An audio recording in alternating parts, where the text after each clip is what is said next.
vamos dar início agora à unidade 4. Então, vamos começar aqui falando sobre cardápio. Cardápio é uma base para definir os padrões de um restaurante. Por trás da elaboração do mesmo está a nutrição como fundamento. Anteriormente, nós falamos sobre os aspectos físicos do local do restaurante. E agora vamos falar da parte mais específica, que contribui também para o bom funcionamento.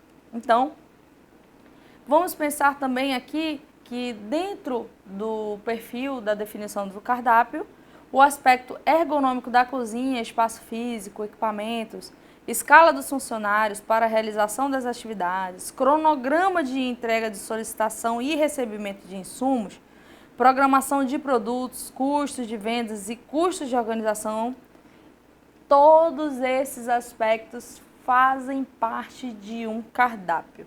Ou seja, ergonomia da cozinha faz parte, sim, claro, na hora do preparo, na hora do porcionamento, isso tudo é pensado. Eu vou definir um ultra mega power cardápio com 50 opções, mas eu não tenho estrutura, eu não me preocupei com a parte da ergonomia, não me preocupei com o meu funcionário, e aí, consequentemente, vai impactando. É uma rede, vai impactando nos serviços. Então, é importante pensar não somente no cardápio perfeito, em atender o cliente perfeitamente, mas pensar também no lado do funcionário.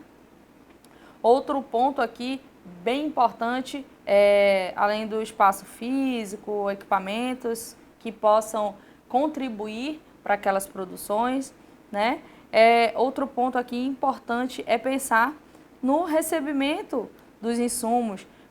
Quais são os profissionais, quais são as empresas que você vai buscar para fazer o fornecimento. Nem sempre o restaurante tem uma pessoa de compras que vai sair do restaurante para fazer as compras. Não, essa pessoa muitas vezes articula as compras sem nem mesmo sair do empreendimento gastronômico. O planejamento do cardápio deve ser considerado como uma ação de grande importância para prever combinações que comportem os insumos e conhecimentos técnicos dos funcionários. Ou seja, se for definir, por exemplo, um cuscuz, esse cuscuz vai fazer parte do cardápio, mas ele talvez seja elaborado da mesma forma, vai ser só montado de aparência diferente, dependendo do prato, tá? Então, isso deve, claro, ser levado em consideração juntamente com o conhecimento técnico dos funcionários. Muitas vezes, você recebe um funcionário na sua empresa para um segmento específico e aquele funcionário tem alguma habilidade e competência em outro serviço que pode vir a contribuir para o serviço definido.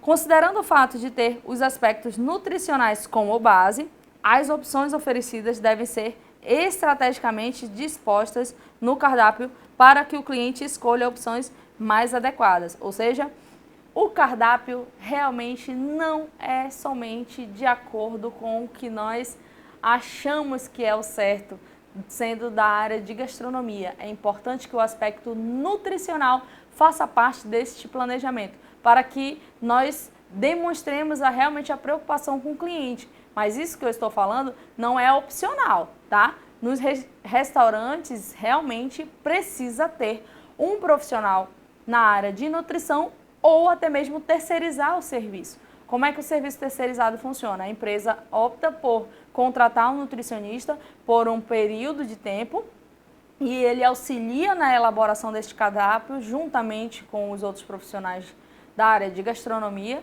e muitas vezes ele faz a manutenção. Qual seria a manutenção? O nutricionista vai averiguar na cozinha se realmente está sendo feito o procedimento correto, não somente em relação ao alimento, quanto à segurança alimentar também. Então, tem dois aspectos, onde o nutricionista faz parte da equipe, ou seja, ele é contratado para o restaurante, ou é um serviço realmente terceirizado. No prato principal elaborado, com embutido, calabresa, chouriço, linguiça toscana, recomenda-se fazer uma combinação com ingredientes antioxidantes, como uma salada crua de cenoura com brócolis de vapor. Este aqui é um exemplo voltado para a parte nutricional. Então, o nutricionista vai realmente direcionar as ideias. Muitas das vezes, o profissional que define o cardápio, idealizou, sonha aquele cardápio, às vezes acaba pegando um banho de água fria do nutricionista, mas é o correto, é o ideal, tem que pensar na saúde do cliente, na saúde do comensal. Outro ponto aqui que vale frisar em relação à característica do cardápio é, caso a sobremesa seja um doce, é importante pensar em uma opção menos calórica, sempre que o cliente escolher um prato, principalmente muito gorduroso. Então, deve ter aí um balanço em relação aos sabores, às texturas, em tudo. Então, o nutricionista agrega este conhecimento para os profissionais que vão realmente elaborar aí o cardápio. Após o planejamento do cardápio, é importante lembrar que as atividades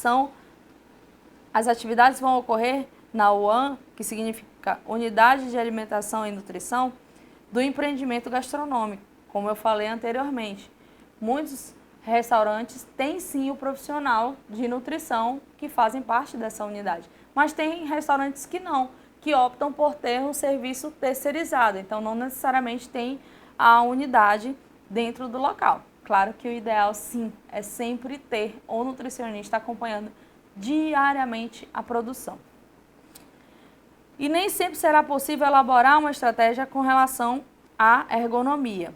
Veja que a ergonomia deve ser pensada, mas tem situações como, por exemplo, em eventos, em grandes fluxos de produção, às vezes realmente foi-se pensado em toda a ergonomia, mas devido a um fluxo muito alto, é um dos exemplos, onde realmente a ergonomia ali vai acabar sendo um pouco quebrada. Claro que quanto mais próximo da perfeição, vamos dizer assim, do cuidado, é o mais importante. Então, a unidade de alimentos e nutrição é a unidade de trabalho que desempenha atividades relacionadas à alimentação e nutrição, como o fornecimento de refeições, ou seja, como eu falei, pode ser um local terceirizado ou fazer parte realmente da mesma empresa. No processo produtivo dos itens do cardápio, é importante salientar a necessidade de um rodízio de preparações que utilizem os mesmos equipamentos para que não fiquem sobrecarregados. O que isso quer dizer? Quando eu pensar num cardápio, eu vou colocar lá, por exemplo, uma quantidade muito alta de alimentos que eu preciso usar um processador de alimentos, certo? E se eu tiver somente um processador? E se eu fizer isso todos os dias? E se eu fizer esse processamento em vários alimentos? Eu posso danificar muito rápido este equipamento. Quando?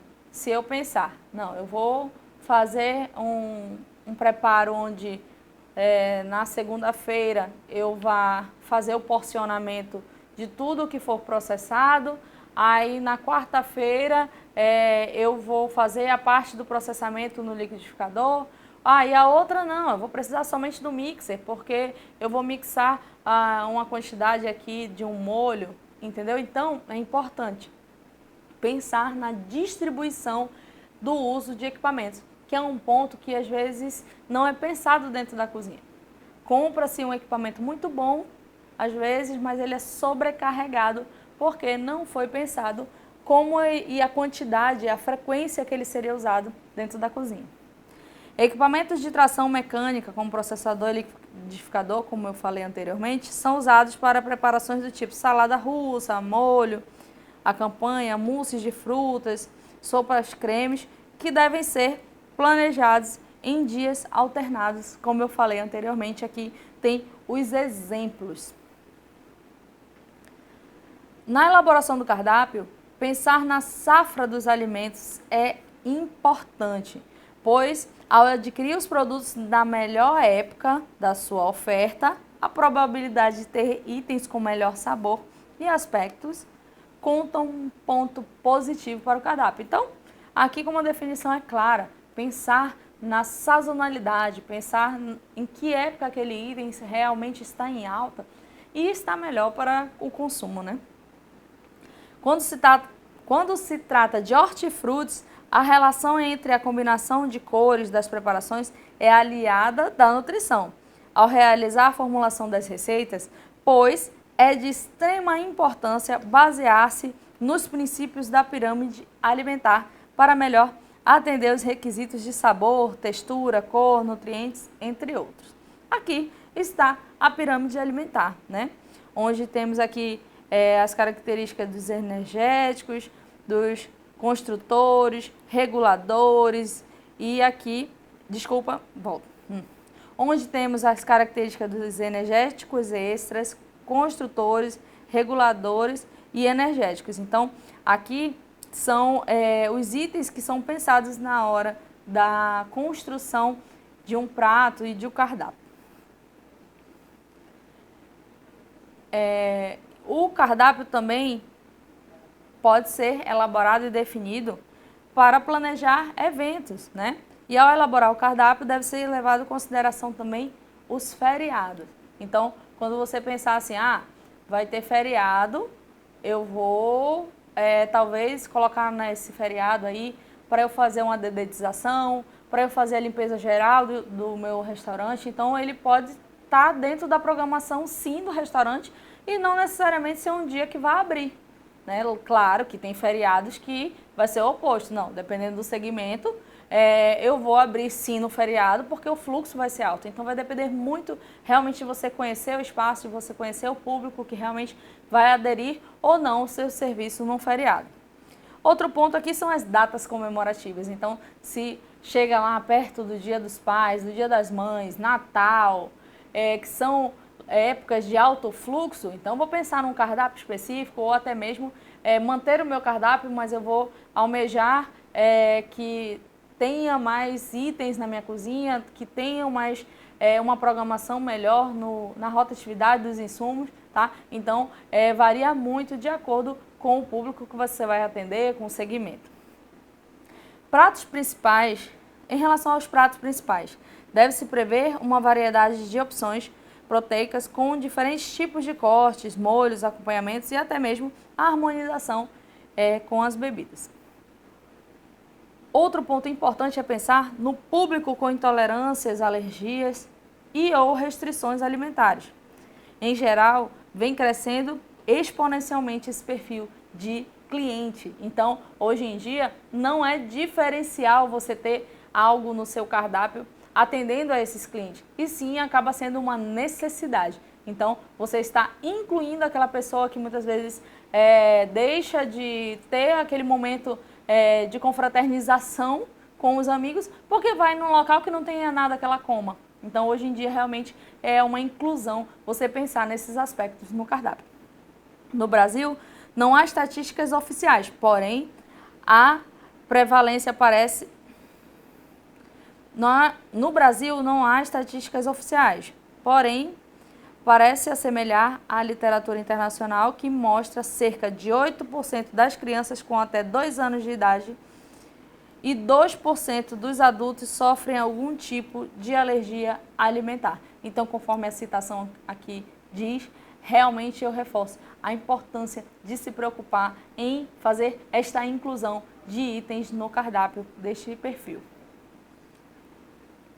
Trocar os tipos de grãos, leguminosas, hortaliças, entre outros, para acompanhar as refeições, pois a composição de cores e sabores faz parte de um cardápio bem elaborado. Esse é outro aspecto que faz parte aí na elaboração do cardápio. As sobremesas dispostas no cardápio podem variar entre doces, bolos e frutas. Não pensar somente em sobremesas geladas, enfim. As bebidas dispostas no cardápio variam de acordo com os tipos de preparos oferecidos com o público e até mesmo com a harmonização. A confecção de cardápio requer muito cuidado editorial, então a parte impressa em si deve ser muito bem pensada. Atualmente, a tendência é que os cardápios passem a ser elaborados em plataformas digitais, ou seja, o cliente escolhe mesmo aquele produto, escolhe o cardápio, escolhe o que quer comer antes mesmo de sair de casa. E aí tem também essa evolução que você chega no restaurante e tem lá uma plaquinha com QR Code para você acessar o cardápio digital. Desta forma, finalizamos aqui o conteúdo e com os pontos. Base para definir o padrão de restaurante, aspectos nutricionais, elaboração de cardápio, planejamento de evento, público com intolerância e o cardápio impresso e o QR Code. Dessa forma, finalizamos.